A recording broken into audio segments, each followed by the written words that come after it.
professor doutor Agenor Sarraf Pacheco. Então, professor Agenor, né? Queria que o professor Agenor, por favor. Então, isso. O professor Agenor é historiador de formação, é professor da UFPA, da Universidade, professor adjunto da UFPA, da Universidade Federal do Pará, né, do curso de Museologia e dos programas de pós-graduação em História Social da Amazônia e Antropologia da UFPA, e também acumula aí a direção do Arquivo Público do Estado do Pará. Então, eu já falei demais, então a ideia agora, professor Agenor, seja bastante bem-vindo. De antemão, agradecer o convite da ProEx em nome da Universidade, da Unifespa, e a palavra está com o senhor. Muito obrigado. Bom dia a todos e a todas. Queria começar agradecendo ao convite da Unifespa. Esta é a segunda vez que eu venho aqui a esta universidade para atividades de ensino, pesquisa e extensão. Eu vim em dezembro de 2014, se não me falha a memória, para um evento organizado pelo professor Gilson Penalva. Eu falei naquela altura sobre desobediência epistêmica. Me deram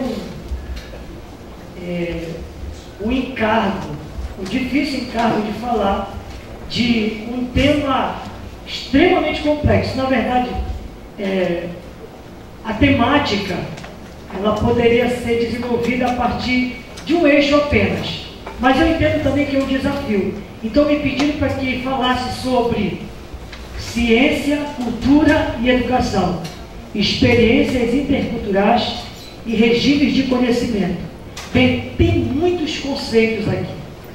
Eu vou tentar dar conta dessas questões pensando a construção do conhecimento a partir dos lugares de onde nós falamos, trabalhamos e vivemos.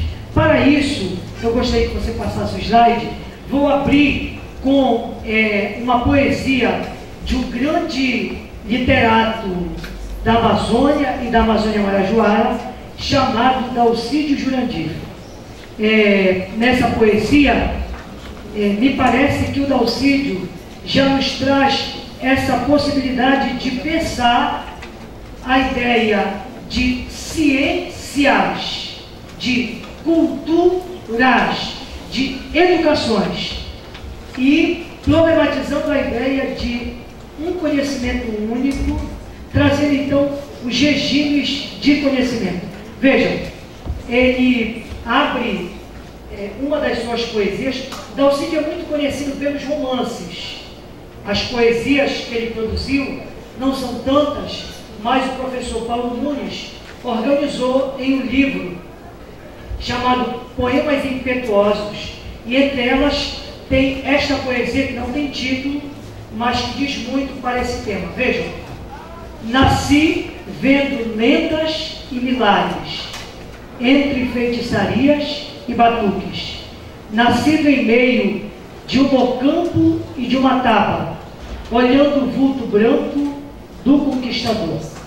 Nasci no vilarejo solitário, onde fazem o açaí, vinho encantado, que só valem beber nas cuias sagradas. Na terra onde nasceu minha mãe, fazem cantando e amando ao sol e ao luar, com que os caboclos bebem o açaí. Trouxe a energia pagã do bacurizeiro, o sabor musical das marés arquejantes, o espanto do luar que ouviu as cobras grandes, o feitiço da água verde, onde dançam os botos, e o milagre triunfal de todas as vozes virgens da terra, de toda a virgindade indômita da raça, na inocência do meu canto animador. Minha voz que é chula e núbia, que é maracá, tambor, estridos de tacapes, silvos de flechas, violas e batuques, voz de vela ao vento e de búzios na manhã, voz que arfou no meu sangue e estalou em meu verso, que se ergue ao sonho novo do universo e é como canto de meu descobridor. Essa poesia, ela é um canto intercultural. Ela traz exatamente a possibilidade de pensar que os mundos, os lugares, foram produzidos a partir de zonas de contato, a partir de relações intersticiais. E se esses mundos foram produzidos a partir dessas zonas de contato, como é que a ciência moderna, como é que a concepção de cultura moderna e de educação conseguiu ser produzida e se instalar e se tornar globalizada para ser única num mundo em que há diversidade, num mundo em que há pluralidade, num mundo em que a transdiferença faz parte como uma condição sine qua non de nascimento dos lugares e das pessoas.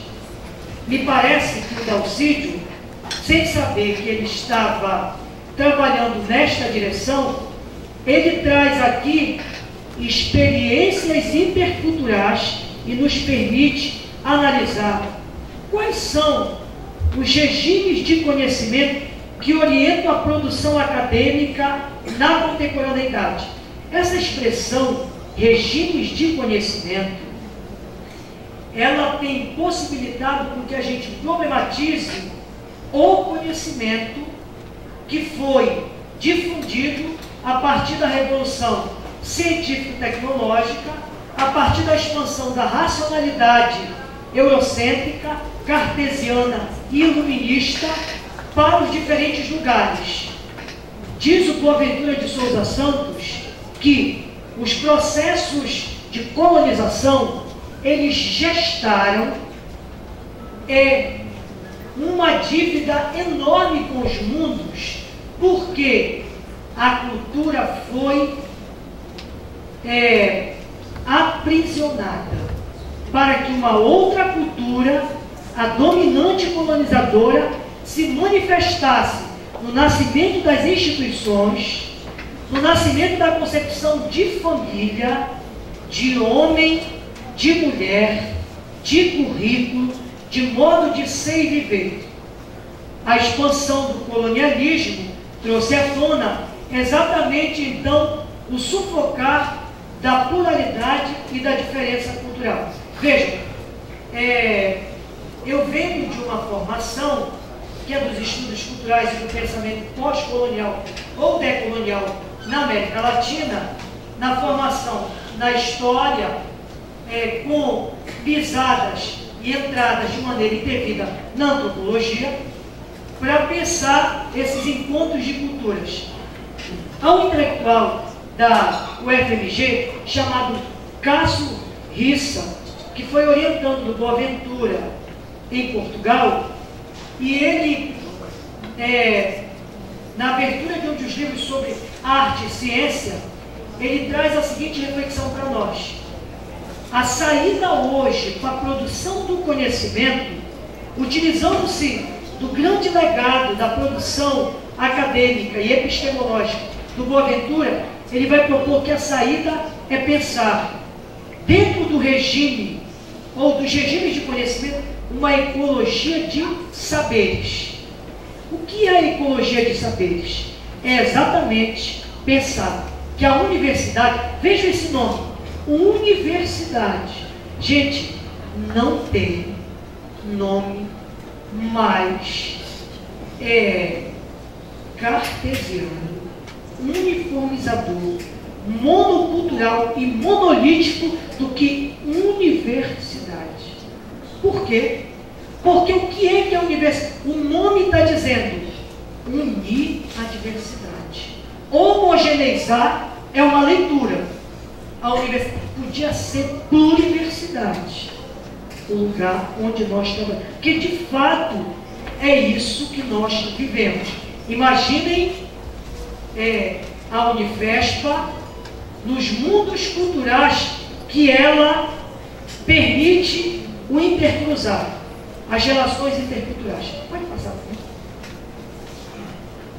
Então, questões para nós pensarmos esses conceitos, só para reflexão, eu acho que a questão primeira para se refletir, que caminhos de pesquisa, ensino e extensão nós vamos construir para chegar em resultados que deem conta do respeito e da valorização e da aplicabilidade da diversidade e da interculturalidade. Eu acho que tem que começar por nós. Por isso, eu coloquei algumas destacações muito simples para pensar: quem somos nós? Como nos construímos socioculturalmente? O que negamos e silenciamos? O que afirmamos, valorizamos e integramos na cultura hegemônica? Quais os sujeitos pelos quais devemos lutar, mas ao mesmo tempo, quais os sujeitos pelos quais devemos lutar e possibilitar que essa universidade, que essa pluriversidade seja o espaço onde eles próprios possam falar, onde eles próprios possam contar as suas histórias e contribuir com a escrita de novos saberes. Que currículo orienta a formação de nossas identidades? Nós sabemos que o corpo, ele não é um dado só biológico, ele é cultural. A nossa performance, a nossa ginga é produzido nas relações interculturais com os outros, que vem desde a nossa formação embrionária, ao chegarmos na Terra na relação com a mãe, pai, filhos, com a rua, com a escola, com a igreja, enfim, com os mundos que se conectam com nós, esse corpo vai sendo produzido. E nesses regimes de conhecimento, há regimes extremamente patriarcais, autoritários, controladores, como há regimes extremamente libertários. E nós vivemos nessa tensão. Há um intelectual dos estudos culturais britânicos, chamado Raymond Williams, que cunhou, eu tenho sempre trazido esse conceito, porque para mim ele é significativo. Ele, vamos dizer, é um dos principais nomes dos estudos culturais britânicos, é um galês, portanto nasceu numa região de fronteira. Isso já disse muito quando ele foi para Londres, que ele não era visto como britânico. Ele cunhou um termo chamado, como é que é o termo? Como é, Geraldo? Estruturas de sentimento. O que são estruturas de sentimento? Vejam, estrutura não tem aquilo mais do que rígido, normatizado, não é? E sentimento, aquilo que é dinâmico, que é fluente. Então, nós somos produzidos e nos produzimos e produzimos os outros, e esses outros se relaboram dentro dessa concepção de estruturas de sentimento. Vejam, nós estamos num momento de diferentes crises, entre elas, crises epistemológicas, em busca de outros caminhos para construir uma prática que nós consideramos importante, inclusiva, para o desenvolvimento local. Nesse momento, as velhas estruturas estão em xeque, estão sendo problematizadas. Mas o que é que faz com que essas velhas estruturas sejam problematizadas? O sentimento que nos move, a inquietação, as indagações. Então, aparentemente é uma coisa paradoxal, estrutura e sentimento, mas ao mesmo tempo são conceitos interconectados, porque um não existe sem o outro, já que quando algo vira estruturante, é porque ele já passou por um processo de sentimento e de convenções, e a partir daí orienta, normativa a vida dos outros. Uma outra questão, de que modo nossa identidade inicial vem sendo alterada a partir das práticas educativas na universidade. São questões apenas para refletir. Do pensamento pós-colonial ou decolonial na América Latina, entre eles, Walter Mignolo é um grande nome, e ele tem, no livro dele, Saberes Locais, Projetos Globais, ele traz uma das passagens importantes. Ele diz que para enfrentar, então, essa ciência moderna, positivista, iluminista, e trazer à tona histórias que foram sufocadas e silenciadas, ele diz o seguinte: minha primeira intenção aqui, ao pegar carona em minha própria análise de uma teoria do sistema mundo, será que seria possível uma teoria para explicar o sistema mundo? Só isso já mostra a perspectiva universal, monocultural, não é? Então, ele vai problematizar isso. É precisamente trazer de volta à praia memórias levadas pelas ondas que são tão fundamentais no imaginário global de hoje. Esse pensamento moderno, como diz o Boaventura, ele é abissal. Ele dividiu mundos, né? Hoje nós estamos no desafio de reconectar, de recolar, de alinhavar mundos que foram partejados por essa ciência moderna. Então, a natureza da cultura, o oral do letrado, o tradicional do moderno, e aí, vejam, o local do global. Então, um saber global, uma teoria do sistema mundo, tentou esconder memórias que contavam, inclusive, a própria história de um saber global, não só local. E o nosso papel é trazer... Imagine essa cena, a água batendo na praia e o processo de remoção, de leve trás, de revela e esconde. Assim acontece a revolução no conhecimento. Então, nosso papel, de acordo com o Mignolo, é situar a emergência de um pensamento liminar a partir da diferença colonial como uma revolução. Aqui tem dois conceitos fundamentais na obra do Walter Mignolo, que é pensamento liminar e diferença colonial. Vejam, no primeiro momento, o que é um pensamento liminar?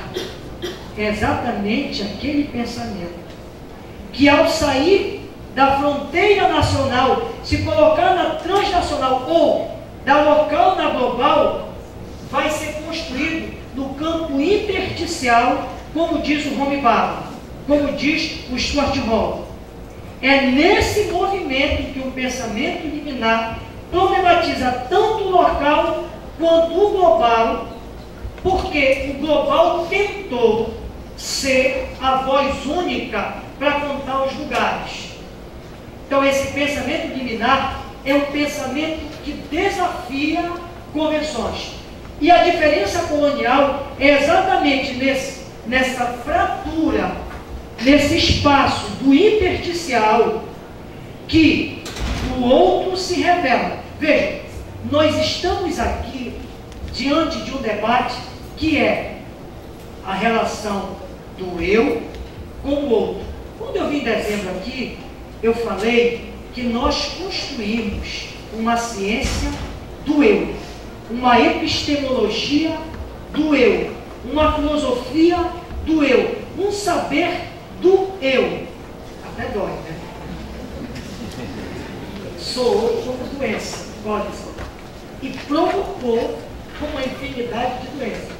Agora o nosso desafio é, sem eliminar esse eu, porque esse eu, como diz os estudiosos da etnobiografia ou da autobiografia, Esse eu é o outro. Tá? O outro é o eu. É uma coisa complexa, mas é isso.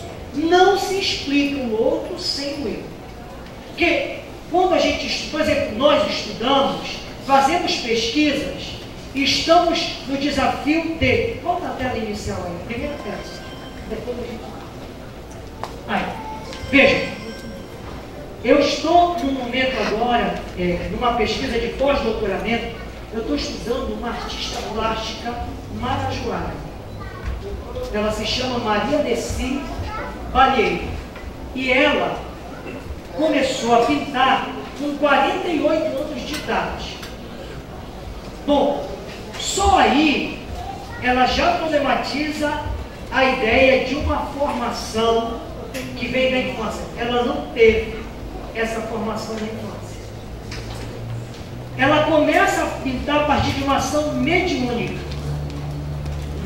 É jogado sobre ela uma série de pincéis e ela entra no processo de iniciação, que ela vai passar pelo processo de adoecimento, que é normal o processo de iniciação. E ela pinta, ela começa a pintar, ela tem contato com alguns artistas, ela tenta em busca de aprendizagens, e ela pinta a realidade ribeirinha marajoara, que é o território que eu estudo. Tá? Eu estudo o arquipélago de Marajó, discutindo cidade, hoje, patrimônio, memória. E a Nessi, ao pintar as telas, ela pinta a memória da infância, da época da mãe, mas que vem filtrada pelo olhar do tempo presente. Quando eu comecei essa pesquisa, como eu disse para vocês, eu estou com um pé na antropologia, eu sou historiador, eu estou vivendo uma crise. Eu até passei para os meus alunos a seguinte epígrafe, me permitam. Ontem eu passei para eles essa epígrafe. Ó, descobri a máxima do meu dilema. Abre aspas. Circular entre duas disciplinas equivale a sentar entre duas cadeiras. Isto é, expor-se a uma dupla censura frente à lei de cada disciplina. Eu vivo esse drama hoje. Por quê? Eu sou professor da história, eu não sou considerado historiador. Eu sou professor da antropologia, eu também não sou considerado antropólogo. Eu estou nesse espaço aí intersticial. Eu digo para vocês o seguinte, é um sofrimento. É bom porque a gente estuda a beça e a única certeza que a gente tem é que a gente não sabe. Que a gente é sempre aprendiz e está iniciando. Mas, pois bem, lendo esses intelectuais do pensamento pós-colonial, da antropologia pós-moderna, e fazendo esse cruzamento, e entrando num campo metodológico chamado etnobiografia, eu comecei a pesquisar nesse, e aí eu cheguei com ela e falei dos meus objetivos, e ela começou a participar intensamente da escrita do trabalho. Então, eu escrevo os textos, faço com ela, vou para a casa dela, tomo café, almoço, a gente conversa sobre um monte de coisa, e ela fala sobre as telas. O WhatsApp é, entre eu e a Nessi, uma agenda etnográfica. Ontem mesmo, ela me passou, porque eu pedi para ela, que eu ainda não tive tempo de sentar com ela para ela me explicar essa segunda tela, que é do coletor de castanhas, que é, segundo ela, um mestiço, para mim um afro-indígena. Então, eu preparo os textos, devolvo a ela, e ela mete a mão nos textos. Então, ela é autora dos textos. Isso é um debate que eu venho fazendo com autores de antropologia, especialmente os chamados antropólogos pós-modernos, como James Clifford, na autoridade etnográfica. E, além do Gonçalves, que é um outro intelectual, o que acontece? Nesse processo de construção de escrita compartilhada, é claro que a autoridade final é minha, mas eu permito a ela que meta a mão E eu vou construir um texto em que as falas dela ficam na mesma estrutura do meu texto. Eu desloco sonhos intelectuais. Está aprendendo o que eu estou dizendo? Isso é uma subversão. Mas eu estou seguindo essa linhagem desses intelectuais que nos dizem que é preciso produzir um outro tipo de ciência, uma ciência inclusiva. Muitos de vocês trabalham com sociedades indígenas, e um dos desafios, e vocês têm praticado isso, é trazer índios, quilombolas, mulheres. Eu vou terminar essa conferência falando de educadores trans. Vou terminar com um pequeno exemplo sobre isso para a gente pensar. Então vejam, o nosso desafio não é somente ir para campo, viver com eles, mas criar condições, como diz a Gayatri Spivak na obra Pode o Subalterno Falar, criar condições para que esse outro, que tem muitas histórias, memórias, fisionomias, trajetórias, possa falar a partir do seu lugar e de suas concepções. Ele tem a verdade? Não. Ele tem a sua verdade que se encontra com a minha e a gente produz nesse espaço intersticial negociações e segue para adiante. Um dos desafios da política universitária é recuperar a dimensão do humanismo, da solidariedade, da ética. Porque as crises, elas são, antes de tudo, crises de valores. Gente, o comércio nacional, toda a crise brasileira econômica, ela tem esse precedente. A universidade é esse mundo complexo e contraditório. Porque ao mesmo tempo que ela é esse espaço para que a gente aprenda, pire o cabeção, abra a nossa cabeça e comece a ver um mundo diferente, mas ela é o lugar da mesquinharia, ela é o lugar da briga por egos, ela é o espaço da guerra pela melhor posição. E isso vem de um saber ocidental, burguês e individualista com bases no iluminismo. Então nós estamos num tempo de desafio dessa produção de uma ciência mais humana, politizada e inclusiva. Me parece que esse é o nosso desafio. A gente tem que arrancar o nosso ego para poder começar a dialogar com os outros. Quando a gente estuda no ensino superior, e aqui tem muitos alunos, a gente quer tirar a melhor nota. A gente briga pelos excelentes, a gente fica irado com o professor que não dá um excelente para a gente. Estão achando graça porque eles brigam. É porque a gente é formatado, a nossa mente, os nossos sentidos, por essa concepção que ela é do prêmio, da disputa.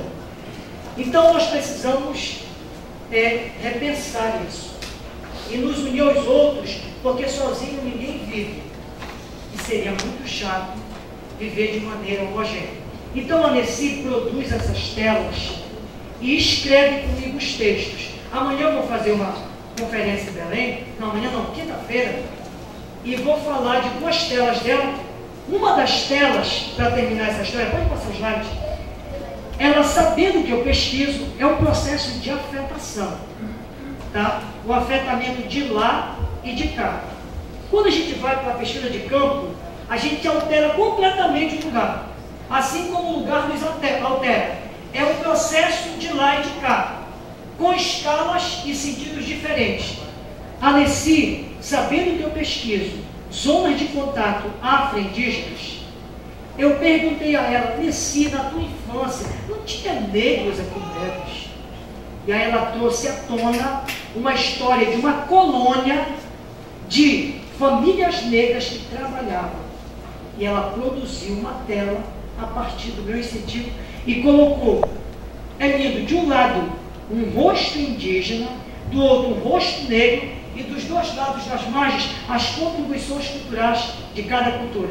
Eu intitulei essa tela, eu disse: eu posso dar um título? Porque eu perguntei a ela, qual é o título da tela? Ela disse, não tem nome, professor. Posso dar um título? Ela disse, pode. Zona de contato com a indígena. Eu disse, ótimo. Então, é um envolvimento que a gente vai fazendo e que tem essa preocupação humanista e também, ao mesmo tempo, de trazer à tona aquilo que a artista pretende. Eu devolvo a ela um dos textos, ela disse assim, tire isso aqui, porque não está bacana. Tinha um conflito entre ela e dois artistas no processo de aprendizagem dela. Aí, qual é o meu papel de intelectual? É refletir o que é que isso significa. Como eu venho com estudos de memória, quando a gente dá uma entrevista que o outro devolve para a gente, vocês podem prestar atenção. Tem coisas que a gente diz, meu Deus, eu disse isso, eu não posso publicizar. Tira, coloca isso. É que a memória viva, quando ela vem à tona pelas lembranças, ela é uma composição e ajustes. A gente ajusta de acordo com o nosso lugar, a nossa história de vida. Mas veja, o Mignolo, então, vai dizer que é nesse espaço de diferença, como uma revolução, que ocorre simultaneamente em diversos lugares, reagindo a uma impressionante diversidade de histórias locais e invertendo a tendência pós-iluminista de referir todos os tipos de conhecimento ao século da filosofia, por exemplo. Então, regimes de conhecimento é pensar conhecimentos para além dessa filosofia iluminista. Ele segue e diz, esse nosso século, então, o nosso século, e aí pode ser o 19, o 20, o 21, e o que ele resultou? O resultado ou a sequência dessa efervescência cultural geral de mentes foi lançar nova luz sobre alguns assuntos e novas sombras sobre os outros. Assim como o efeito do fluxo das marés é deixar algo na praia e levar outras coisas para longe. É isso que acontece. Então, todo o saber que nós temos produzido, ele tem necessariamente essas duas dimensões e é paradoxal. Revela e esconde. E o que revela serviu para quê? Que essa é a questão. O Paulo Freire, todos nós conhecemos, ao pensar em educação, ele pensa ela como um ato político. Né? Isso é uma máxima clássica. Por quê? Porque o conhecimento não é neutro. Ele é pensado, planejado, a partir dos lugares que esses sujeitos falam e daquilo que eles acreditam e defendem. E ele se alastra, ele pega na cultura quando ele ganha a sua hegemonia. E a hegemonia é um processo de guerra entre diferentes saberes até se conformar um determinado saber hegemônico. Os outros podem ficar no silêncio, mas não morreram. Hora ou outra eles latejam e implodem a hegemonia e a gente vai seguindo nesse movimento da cultura. Nesse sentido, o Cássio Rissa, ele vai dizer o que para nós? Que nós, então, vivemos num tempo que começa a questionar a existência da hegemônica razão moderna que produziu a monocultura do conhecimento científico. Nós estamos nessa guerra contra a monocultura de um saber, de um conhecimento científico. E essa monocultura, o que ela produziu? Ela ocultou as vozes do mundo. O Boaventura tem um livro intitulado As Vozes do Mundo. Sabe o que ele fez? Ele foi em busca de sem terras, indígenas, mulheres, e pediu a eles que escrevessem seus textos. E produziu um calhamaço em que quem fala são essas vozes. E isso é incrível.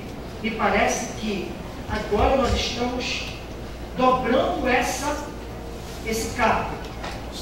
Há um grande antropólogo, ele veio para o ano passado. Esse ano ele veio do Museu Nacional, que é o Márcio Goldman. Ele trabalha com um terreiro na Bahia e ele começou a escutar as histórias da Mãe de Santo. quando ele terminou, ele se conscientizou que não foi ele que escreveu.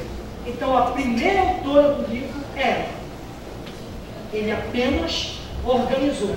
E aí o subtítulo é Histórias Contadas a Márcio Público. Isso muda a gente. Muda o lugar da enunciação e do sujeito, do discurso e na prática. Vejam, realizou essa ocultação assim como sua diversidade epistemológica. A produção científica desconsiderou a sabedoria ambiental das comunidades, dos lugares onde se dá a existência, onde a vida se desenvolve.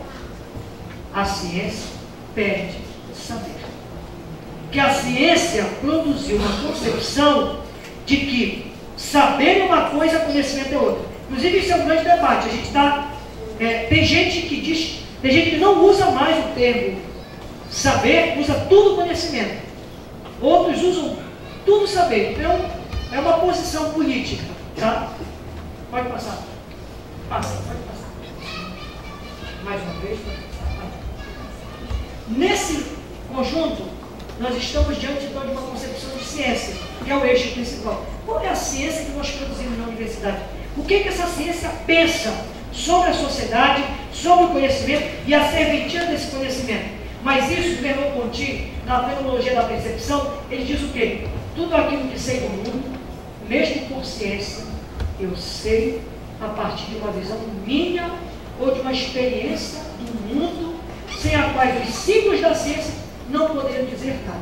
Não existe ciência sem pessoas, sem lugares, sem histórias. A ciência, ela é antes de tudo uma produção a partir da minha experiência. E da minha experiência com os outros. Não é eu sozinho. Todo o universo da ciência é construído sobre o mundo vivido. Mas o mais interessante é que a própria ciência se empoderou e dividiu e disse saber científico e saber do senso humano. Não é? E a gente reproduz isso. Dando aula, a gente faz questão de separar. A gente está reproduzindo a velha abissalidade, como diz o Boaventura. O nosso papel agora é costurar essas fraturas, é trazer à tona essas relações e mostrar que um não existe sem o outro. Na tradição africana, na África tradicional, nas aldeias, nos clãs, a palavra é a grande sabedoria. E tem um fato incrível, isso está na coleção da História da África, do volume 1. Para as populações africanas, para essa cosmologia africana sobre o saber, sobre a transmissão desses saberes, que se dá a partir da tradição oral, olhem como é que eles pensam. A ciência moderna, ela criou uma ideia de que as fontes de pesquisa precisam ser oficiais. Né? O saber moderno cunhou isso. Hoje não, a gente já introduziu e já começa a valorizar outras fontes ditas marginais. E é sempre uma fonte oficial escrita. Quando a história oral começou a se colocar na pesquisa acadêmica, ela vem de uma experiência de movimentos sociais, de movimentos de comunidades de bairro, ela vem de uma produção da própria sociedade que quer construir um novo saber que a ciência não dá conta, a ciência acadêmica. E aí o que acontece? A gente faz história oral, mas sempre com uma pulga atrás da orelha, porque o que o cara fala, ele pode estar inventando, ele pode estar criando, ele pode estar mentindo. Na concepção africana, não existe essa compreensão. Para o mundo africano tradicional, a África tradicional, antes dos processos de conquista, porque os processos de conquista vão afetar o coração do africano para desacreditar na sua própria tradição oral. As maiores dores do colonialismo não foi apenas o domínio do território, foi colocar no coração do africano que ele é incapaz, que ele é incompetente, que tudo que ele tem não serve. E foi não gostar de si mesmo, foi ensinar a se odiar. Isso é cruel. Esse é um dos legados mais difíceis de você se superar. Por isso que a gente é educado. Fulano é muito bonito. Nossa, fulano é muito feio. Vem dessas concepções. Mas vejam, para a concepção tradicional africana, quem usa a palavra é sagrada. Portanto, ela deve ser dita no momento certo e precisa ter serventia. Porque o uso falseado, o uso indevido da palavra provoca desestruturação do universo cósmico e nas relações entre o material e o espiritual e gera revoluções. Então, o que interessa não é se a palavra é expressada pelo oral, pelo escrito ou pelo visual. O que interessa é a dignidade desse homem e dessa mulher que profere. Gente, isso muda a lógica. Dá para entender o que eu estou dizendo? Então, para a concepção cosmológica africana tradicional, não importa se o documento é escrito, oral e visual. Acima de tudo, não é o suporte, mas é esse homem e essa mulher que, ao expressarem a informação, ao transmitir o conhecimento, falam a partir de uma verdade que ajuda o desenvolvimento. Seria genial. Isso é extremamente utópico se a gente agisse dessa maneira, né? Mas a gente tem usado indevidamente a palavra e ela tem provocado infinitas guerras. Então, o Ponty diz que essa ciência é construída sobre o mundo vivido. E se queremos pensar a própria ciência com rigor, apreciar exatamente seu sentido e seu alcance, precisamos primeiramente despertar essa experiência do mundo, da qual ela é a expressão segunda. A ciência é a expressão segunda e é uma construção de homens e mulheres. Então a proposta, qual seria? A proposta para esses tempos de condução e busca de novos caminhos para construir uma universidade, pluriversidade inclusiva, humana, ética, de respeito ao outro e valorizando esses outros saberes, uma das propostas, segundo o Boaventura e o Caçulissa, Bebenício e outros, seria a construção de um saber que dá conta da sua ecologia, ou seja, os múltiplos saberes, sem hierarquias, sem escalas, mas valorizando as suas diferenças e buscando os pontos de conexão. O Caçulissa, nesse livro sobre arte e ciência, ele vai dizer que a transdisciplinaridade, ou seja, o encontro dessas muitas áreas, nesse espaço intersticial, ela pode gestar uma ecologia de saberes. O que é então a ecologia? É um conjunto de epistemologias que partem da possibilidade da diversidade e da globalização contra-hegemônica e pretendem contribuir para as credibilizar e fortalecer. Ela se assenta em dois princípios, a ecologia de saberes. No primeiro, não há epistemologias neutras e as que clamam ser são as menos neutras. 2.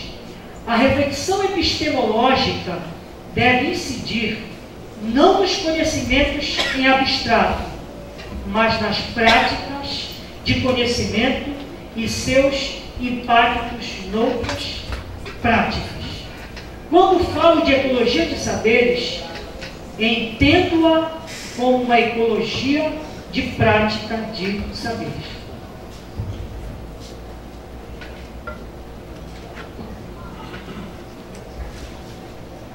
Então, qual é o desafio? Nosso desafio começa, então, no repensar a necessidade de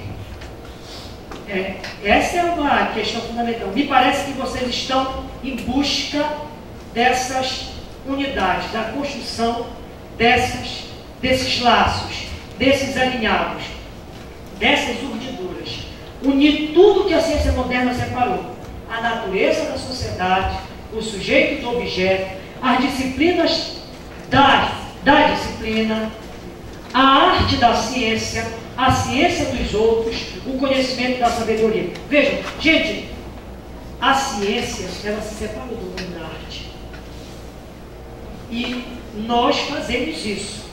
Hoje, os institutos de arte têm mudado essa lógica porque eles têm se assinado com institutos de ciência da arte. Vejam, se toda a produção da ciência ela é uma produção humana e o engenho humano é de criação, de inventividade, esse ser humano pode estar em qualquer lugar do planeta, em qualquer espaço, seja no laboratório, ele está acima de tudo produzindo arte.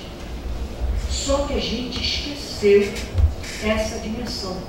A gente separa, a gente diz que na produção desse saber dito objetivo, não tem arte, tem só ciência. E exatamente esse debate que o Boaventura traz, no sentido de rearticular. A arte, ela é uma condição sine qua non do engenho humano. Não é? E aí, então, nós temos esse desafio de unir a arte da ciência, a ciência dos outros saberes, o conhecimento da sabedoria. Somos convocados a uma epistemologia de saberes vividos. Declaramos-nos contra o exílio e em favor da recorporização do saber. Porque o saber tem corpo, tem história, tem memória. Dos saberes que dão corpo ao corpo. E aí, tem uma dimensão nessa conferência, que tudo isso é produzido dentro de um território, a partir de práticas e sujeitos de múltiplas histórias. E vem à tona, então, o conceito de cultura, que é um dos conceitos mais complicados. Os antropólogos que o digam. Né? Os estudos culturais, quando nasceram na Inglaterra, em Londres, nos anos 50, o Raymond Williams diz que eles nasceram, na verdade, nos anos 30, 40, quando eles estavam na experiência da educação, da formação de jovens e adultos nas periferias de Londres. Mas nos anos 50 e 60, quando acontece a famosa revolução cultural e a crise dos paradigmas, o Williams, eles vão construir um centro na pós-graduação com o título Estudos Culturais, Centro de Estudos Culturais. E aí a cultura passou a ter centralidade. Por quê? Até então, qual era a grande centralidade? A economia e a política. Agora vejam, se a cultura diz respeito, então tem uma série de conceitos, mas o mais interessante é esse, como modos de vida, modos de ser, modos de fazer, de acreditar, de trabalhar, como uma forma de se colocar no mundo e modos de viver nos múltiplos sentidos. A ciência é produzida na cultura. A economia, ela é produzida na cultura. A política é produzida na cultura. Nada está separado. Portanto, toda a prática de economia, ela é antes de tudo uma prática cultural. Porque ela é produzida pelos homens e mulheres. Toda a prática política é uma prática cultural. Mas o saber moderno, ele separa os mundos. E a gente diz, eu sou formado em economia. O outro diz, eu sou formado em ciência política. Lembre que a universidade, ela nasce na modernidade com essa concepção. Não por acaso os institutos. E a dificuldade que a gente tem ainda hoje de interligar, não é? De falar as verbas, as agências financiadoras, nós das áreas de humanas, né? Pessoal da ciência sociais aplicada, pessoal da arte, quando vai disputar nos editais, é a verba menor que fica para a gente, né? Então, isso já, a própria universidade, o setor acadêmico, criou hierarquias e escalas. Recentemente, com essa crise que nós estamos vivendo, que ela é extremamente de valores, de paradigmas, o campo da política que interfere na economia, ela é cultural. A FAPESP, ela aprovou alguns projetos só. A gente foi ver a lista, só foi projetos da área de ciências exatas e biológicas, não tinha nenhum projeto na área de humanidades. Então, vejam como é que nós temos pensado e praticado essa concepção. Avança. Nesse sentido, para o Williams, a cultura significa uma forma completa de vida que é material, intelectual e espiritual, incluindo o comportamento simbólico da vida cotidiana de uma comunidade. A gente poderia pegar o conceito de cultura, nós poderíamos pegar na perspectiva da antropologia e poderíamos trabalhar com a ideia do Geertz, da teia de significados. Também está interrelacionado. Mas eu estou vindo aqui com o Williams.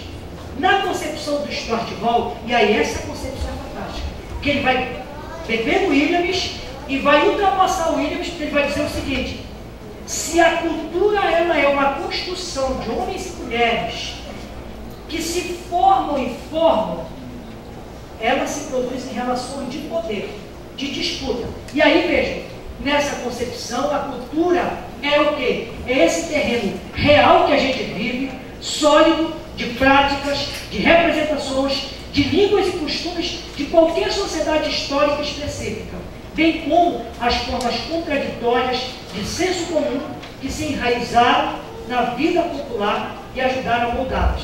Quem conhece o livro da diáspora do Stuart Hall, tem 2 capítulos muito bons para se discutir esse conceito e pensar o conceito de cultura popular, que é a desconstrução do popular, e o outro, que negro é esse da cultura negra. É lindo esses capítulos, porque ele vai dizer que então a cultura é esse terreno de disputas, de guerras, de negociações. É o que a gente vive cotidianamente. Esse conceito de identidade eu vou passar, pode passar. Fica para uma próxima. Mais um. Agora. Então nós estamos diante dessa ideia de ciência, cultura e educação, só que nós estamos vivendo com o outro, como eu estou chamando a atenção. E esse outro, ele tem uma história. Ele tem uma identidade múltiplas. Nesse sentido, vejam, a universidade produz conhecimento para quem? E sobre quem? Essa é uma questão fundamental.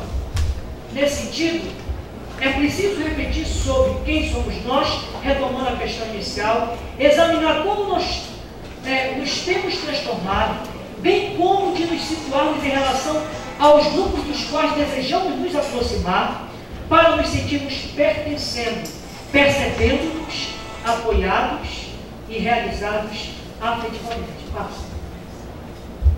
Pode passar. E ao discutir a identidade, a gente tem que discutir a diversidade. Tem uma passagem, me permitam, de um dos intelectuais que eu fiquei estudando para trazer para vocês, que é muito interessante, sobre a questão da diversidade, e ele diz o seguinte, deixa eu ver se eu consigo me localizar.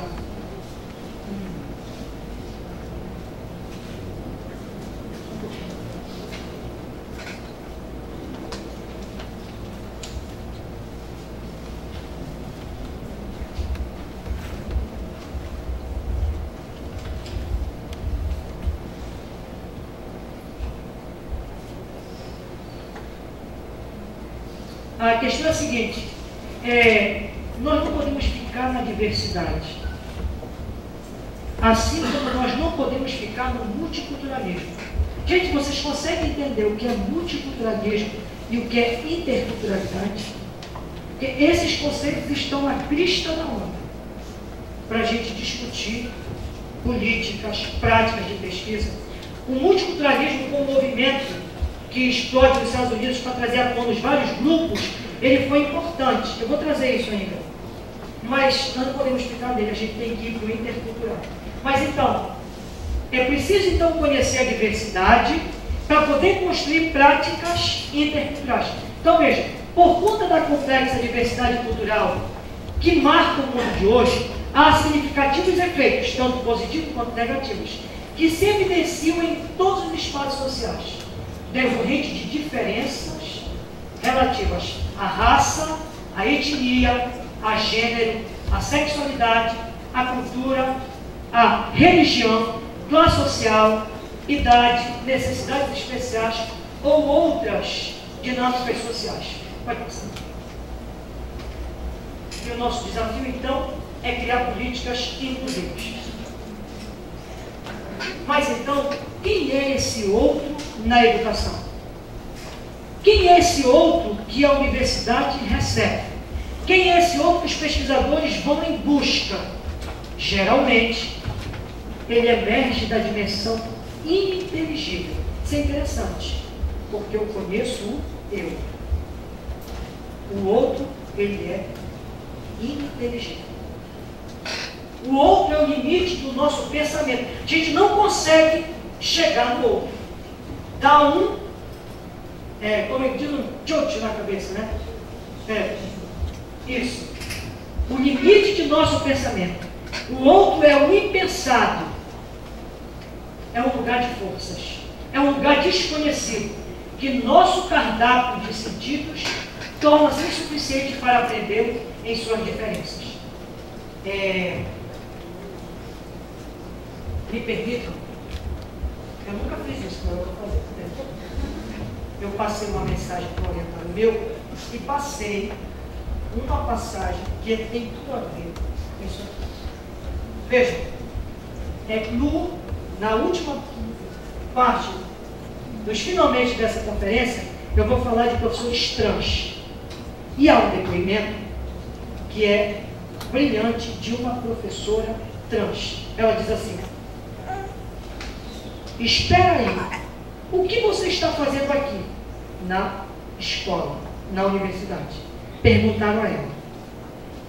Eu digo, eu vim estudar. Não, mas eu acho que o lugar de vocês não é aqui. Transvestir na universidade. Nossa, eu nunca vi isso. Por que não está no salão de beleza? Ou se prostituindo na cruz da donzela? Eu não estou lá como elas, porque eu fui forte para chegar aqui. Sabe por que eu estou aqui? Porque tenho os mesmos direitos que você. Isso abre o artigo que acabou de sair no Estudo Feministas, intitulado, ele se chama, o artigo, deixa eu dizer a vocês como é que chama o artigo. Professoras trans brasileiras em seu processo de escolarização, das autoras Neil Franco e Graça Cicilline. Está na Estudos Feministas, acabou de sair. Então veja, gente, se a gente for fazer um estudo, quase as escolas não têm, ou a gente invisibiliza. Ao longo da história, esses sujeitos foram varridos por uma série de questões. Só que hoje eles estão vindo à tona. E tem uma série de presenças hoje já, com pesquisas, com grupo forte, com luta por esse reconhecimento da diferença, da diversidade dos professores trans. Esse texto é lindíssimo, quem puder pode buscar. Então a nossa formação histórica, ela está marcada pela eliminação física e cosmológica do outro ou por sua escravização, que também é uma forma violenta de negação de sua alteridade. É preciso a gente pensar que essa nossa mente ela foi tão bem produzida por um determinado saber que a gente tem dificuldade de lidar com o outro. E o outro em todos os sentidos. É aí que a gente constrói zonas de solidariedade e pode construir um mundo melhor. Vejam, eu tenho interagido com alguns africanistas e eu conheci um griot de Burkina Faso, da África do Oeste, que foi ao Marajó, e ele contou uma história muito interessante, entre as muitas, que é sobre a casa. A nossa casa. Nós fomos educados nesse mundo ocidental que a casa é propriedade particular. A gente tem a nossa casa. Ele contou que em Burkina ele tem uma casa. E aí eu perguntei a ele, o que você faz quando você vai para a França, quando você vem para São Paulo? A minha casa era uma casa de moradia, ele disse. Portanto, quando eu saio, outras pessoas moram na casa. E eu disse, e quando você volta? Quando eu volto, se tem gente morando, eu sou alojado em outra casa. Porque na minha comunidade, a casa é para todas as pessoas. Gente, é de humanismo. É de uma outra lógica de solidariedade que a gente foi educado a não ter. Mas que bom que essa educação ela não se consolidou. Que a gente encontra, e hoje me parece que as práticas de humanização, de solidariedade, também começam a ser mais fortes. É claro que uma série de outras práticas extremamente desumanas, violentas, também fazem parte desse universo. Vamos passar?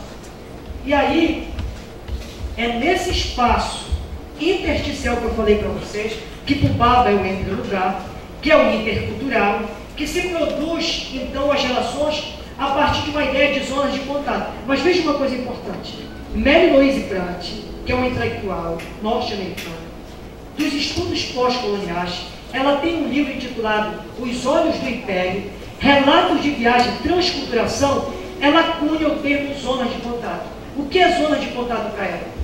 São espaços sociais onde culturas díspares se encontram, se chocam, se entrelaçam uma com a outra, frequentemente em relações extremamente assimétricas de dominação e subordinação, como o colonialismo, o escravismo ou seus sucedâneos, ora praticados em todo o mundo, em circunstâncias de coerção, de desigualdade radical e obstinadas. Veja, a Mary Louise Pratt está narrando o momento dos encontros entre espanhóis e populações nativas da América.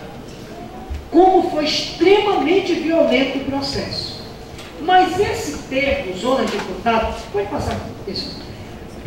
Esse termo, mais uma vez, isso. Ele pode ser pensado também, zonas de contato, como espaço de sociabilidade. Eu penso que na zona de contato, se a gente tem respeito pelo outro, pela diferença, a gente produz sociabilidade.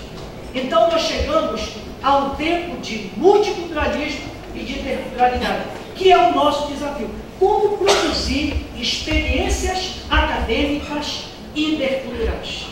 Esse é o nosso desafio. Tá? Antes da interculturalidade, nós começamos a ser desafiados a pensar um mundo multicultural. O mundo multicultural é aquele mundo que revelou histórias das ditas, entre aspas, minorias, que são a grande maioria, né? Negros, indígenas, trans, homossexuais, enfim, os diversos sujeitos. Então, desse mundo multicultural que revelou, o que é esse mundo multicultural? Ele tem uma justa posição de etnias ou grupos em uma cidade ou nação. Você revela esses muitos mundos. Tem sido discutido hoje o seguinte: as políticas afirmativas, as políticas para a diferença, políticas específicas para indígenas, para quilombolas, para mulheres, para sem terra, são importantíssimas.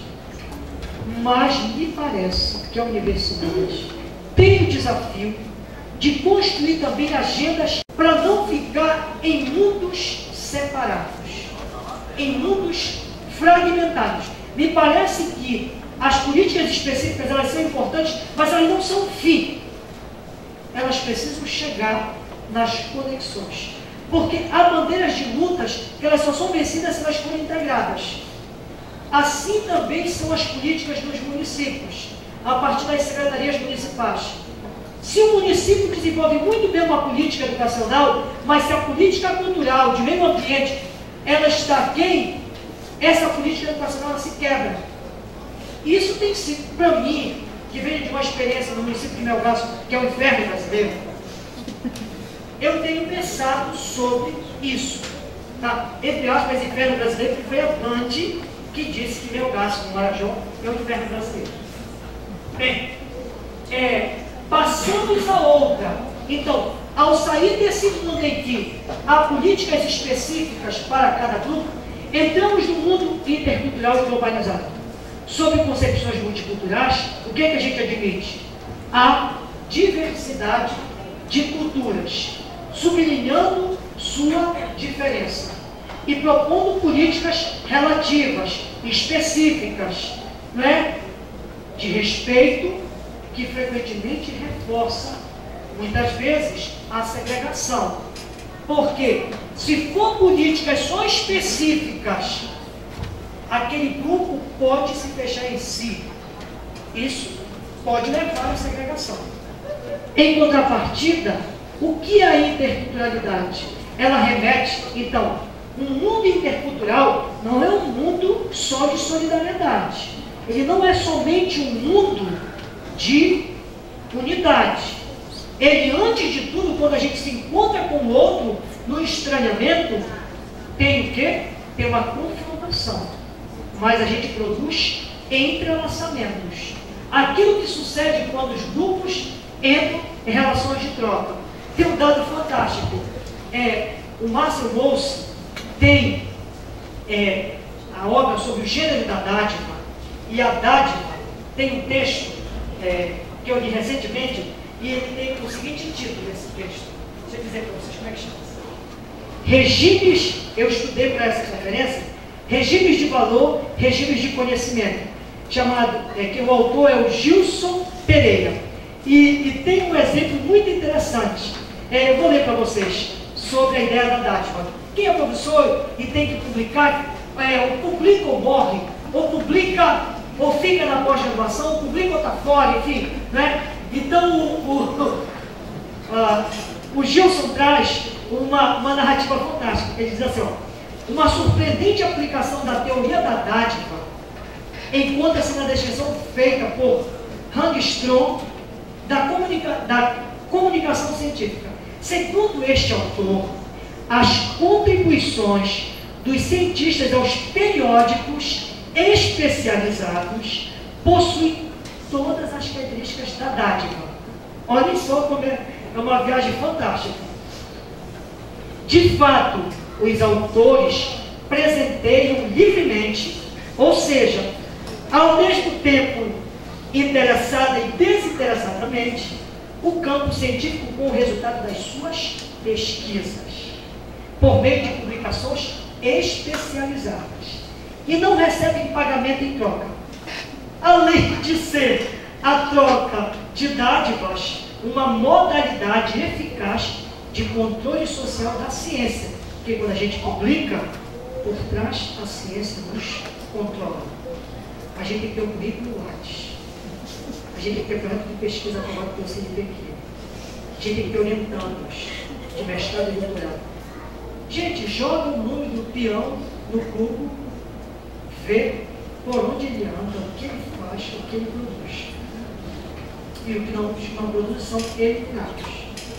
Então, um sistema de controle e além de ser a troca de dádivas uma modalidade eficaz de controle social da ciência, preserva-se também a autonomia, sempre relativa do campo científico, constantemente ameaçado pelos poderes externos, políticos e econômicos. É interessante, porque é uma outra modalidade de dádiva, né? A gente dá, sem nós, pesquisadores, periódicos nenhum existiam.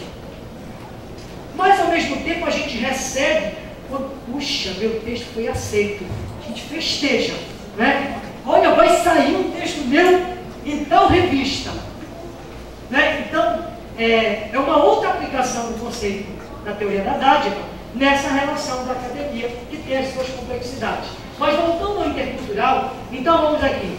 Ambos esses termos, o multi e o inter, implicam dois modos de produção do social. O social é produzido tanto pelo multicultural quanto pelo intercultural. Mas o multiculturalismo supõe, então a gente avança, a gente aceita o heterogêneo, aceita o diferente, mas só aceita, ele fica lá. Tá? Fica lá no seu canto. E o inter? O inter implica que os diferentes, só existe o diferente para o intercultural quando? Nas relações de negociação, de conflito e empréstimos recíprocos. Gente, para mim esse conceito é brilhante, porque é isso que nós cotidianamente produzimos. A ciência está sempre para mim atrás, porque as experiências se produzem cotidianamente, depois a ciência reflete essa experiência. Agora que a gente está avançando nessa questão do intercultural, e ele já existe desde quando o mundo é mundo, não tem nenhum lugar que não tenha se produzido no intercultural. Pode passar para mim? Ok, mais uma vez. Aqui. Volte.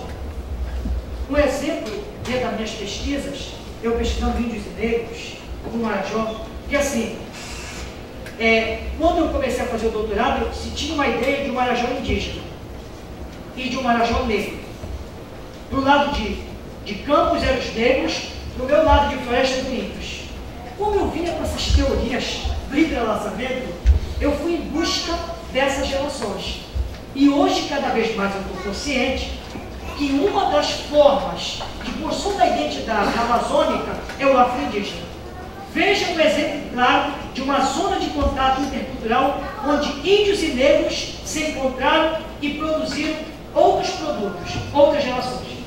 Quem narrou isso foi o padre João Daniel, do século XVIII.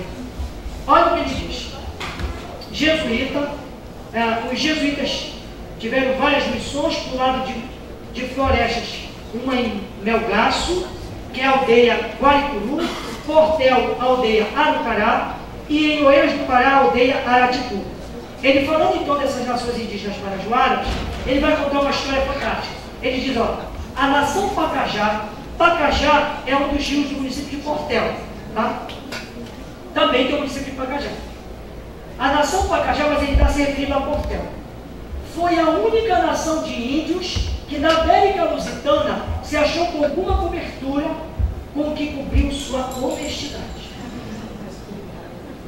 Tanto homens como mulheres, estas usando mais saias curtas, as mulheres, e aqueles, os homens de calção, não porque tivessem este uso de seu princípio e criação de seus avós, mas porque, fugindo do Maranhão, olhem só, fugindo do Maranhão com os escravos, gente, essa zona de contato do Nordeste brasileiro, Maranhão, Pará, passando por Cametá, descendo o Rio Pará, pegando o Marajó, subindo, e aí Gurupá, Macapá, Guiana Francesa, gente, índio e negro trocaram diferentes sentimentos, equipamentos, ideias e fizeram uma série de revoluções e mudaram as paisagens. Tem pesquisas intensas no Pará sobre isso.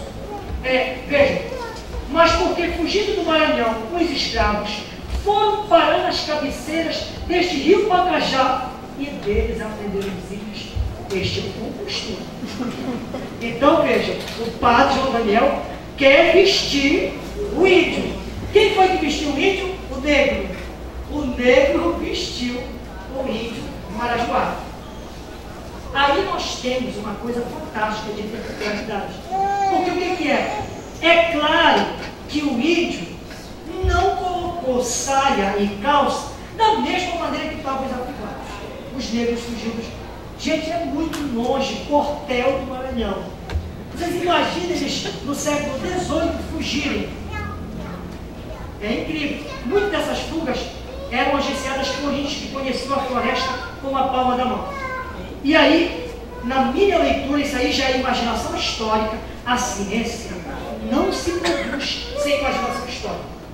O que eu imaginei? Eu vi essa cena na minha cabeça, eu vi índios e índias sendo vestidos, mas sem negar as suas vestes anteriores, que são as suas pinturas. Então, dá para pedir para um artista desenhar essa tela? Não. Vou pedir para Nessi desenhar essa tela. E aí, esse corpo indígena, assim como esse corpo negro, que está no outro espaço, ele é interculturalizado. Eu vou terminar então agora e vou contar só um pouquinho dessa pesquisa do trans. Tá? Deixa eu ver. Eu estou aqui administrando o quê?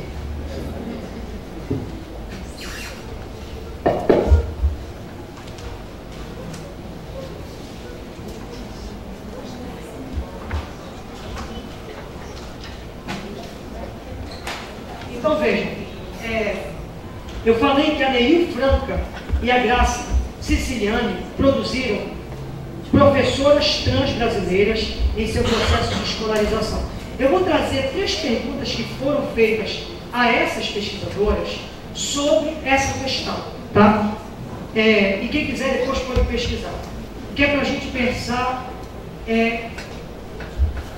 outros sujeitos, esse outro. E esse outro aqui é bem um outro radical, né? Porque implode com a heteronormatividade. Implode com a ideia do biológico. Então vejam, a heteronormatividade consiste, o que é essa heteronormatividade? O nosso hétero foi normatizado. Isso é bem Foucault, né?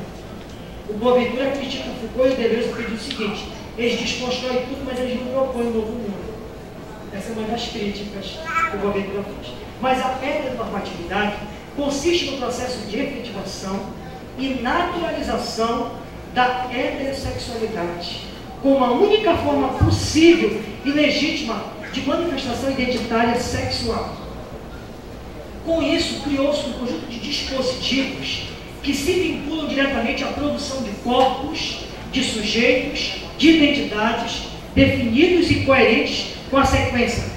Tu tem um corpo, portanto tu tem um gênero, portanto tu tem uma sexualidade definida.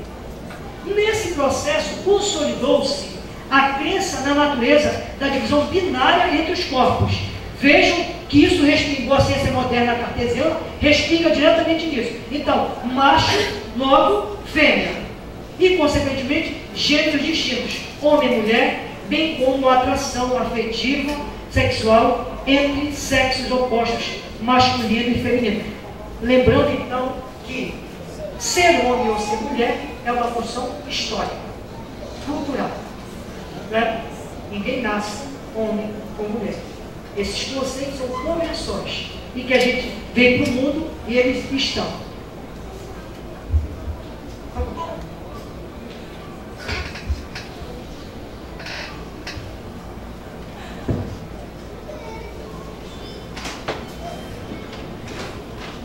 Então fizeram uma pergunta às 2 autoras, os autores, depois de terem suas vidas escolares marcadas pelo enfrentamento, pense nos professores trans, tá?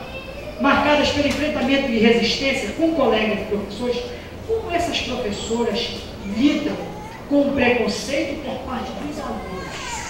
Porque vejam, foram alunos e alunas e viveram todo esse processo de desrespeito, mas venceram, já tem ensino superior, tem mestrado, tem doutorado, tem grupos muito fortes no Brasil. Eles têm eventos de pesquisa nacional, tá? Eventos de pesquisa nacionais. E aí, vejam, a pergunta é, isso apareceu nas entrevistas, essa ideia do enfrentamento e da resistência com colegas e professores, por parte dessas professoras trans, o que disseram os pesquisadores?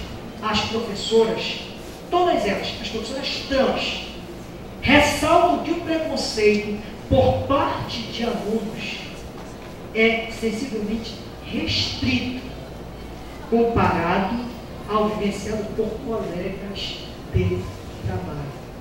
Gente, é emblemático, porque quem discrimina os professores não são os alunos. Na maioria das vezes, são os próprios colegas, que deveriam ser os principais defensores. Veja o que vai dizer a resposta. Especialmente são discriminados por colegas de trabalho, coordenação e direção das escolas. Narram que é um primeiro impacto, obviamente, o estranhamento, é o intercultural. Com a presença da professora trans na escola, mas que ao conhecerem suas histórias, então, os próprios alunos têm um impacto, mas depois ao conhecerem a história e começarem a conviver, a partir do estabelecimento das relações entre eles, esse preconceito vai se diluindo. São os alunos na escola, segundo as professoras trans, que mais respeitam o uso do nome social. Vocês sabem que agora tem uma lei, eles podem usar seu nome social, né? Por exemplo, e que mantém uma proximidade afetuosa e consistente. Isso nos tem muito a ensinar, em especial, como já expressado por autores, que a homofobia e a transfobia são doenças contagiosas transmitidas pela pessoa adulta. Bem, eu termino então para dizer para vocês que esse é um exemplo para a gente refletir um modelo de ciência, tá, de cultura e de educação que se instituiu nas sociedades mundiais, vamos pensar na Amazônia, a partir de uma determinada epistemologia, para a gente construir experiências outras, a partir da perspectiva intercultural, valorizando regimes de conhecimentos diversos. É preciso, antes de tudo, nós mudarmos a nossa postura, a nossa visão de mundo, a nossa concepção de vida e de relação com o outro. É isso. Obrigado.